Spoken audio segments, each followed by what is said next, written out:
Des prix imbattables et une démarche éco-responsable pour éviter le gaspillage des produits alimentaires. C'est la promesse que nous faisaient les gérants de ce magasin il y a 5 ans lors de l'ouverture. Nous étions présents, souvenez-vous. Fournisseurs de la grande distribution, industriels ou même grossistes spécialisés dans ce second marché, chacun cherche à écouler ses produits.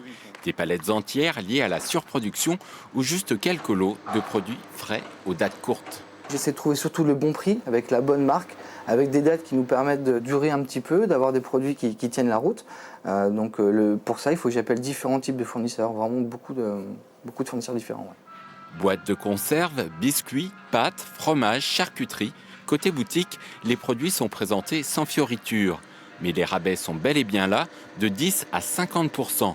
Le prix, c'est l'argument numéro 1 pour les clients.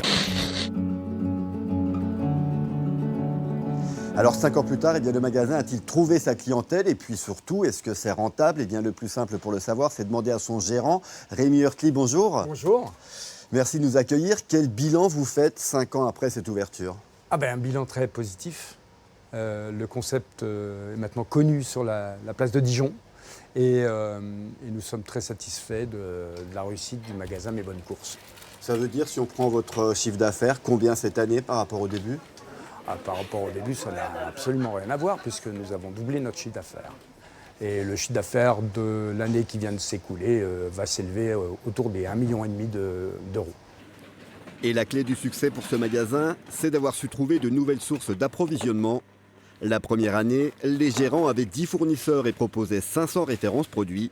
Aujourd'hui, c'est une trentaine de fournisseurs pour 1500 références dans les rayons. En fin de semaine, généralement, tout est noir de produits. Toutes les gondoles là en haut sont noires de produits. Des prix imbattables, du choix et une démarche éco-responsable en vogue de nos jours.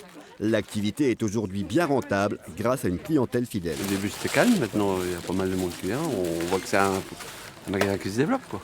C'est intéressant, il n'y a pas de gâchis, puis ça sert à tout le monde comme ça. Tout le monde en profite.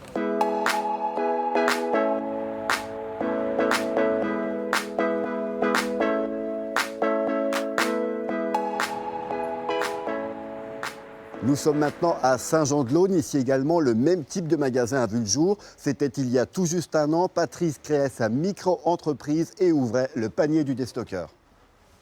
Même avec la marge prise par le gérant, les prix restent imbattables. 4 € le baril de lessive, 60 lavages ou encore 40 centimes la boîte de haricots verts. Des prix adaptés à la modestie de certains revenus. Et le gérant, qui est donc ce commerçant un peu particulier qu'on devine très sensible à la question de la pauvreté. J'ai été bénévole au Resto du Cœur et je voyais la misère des gens. Et plus les années passaient, plus je voyais de la misère. Des gens qui mendient, des gens qui fouillent dans les poubelles.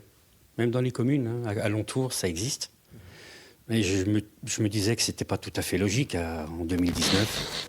Patrice, bonjour. Bonjour. On vient vous revoir un an après. Première Oui. chose qu'on constate, il y a plus d'étagères. Tout à fait, oui. Un peu plus d'étagères, donc un peu plus de produits.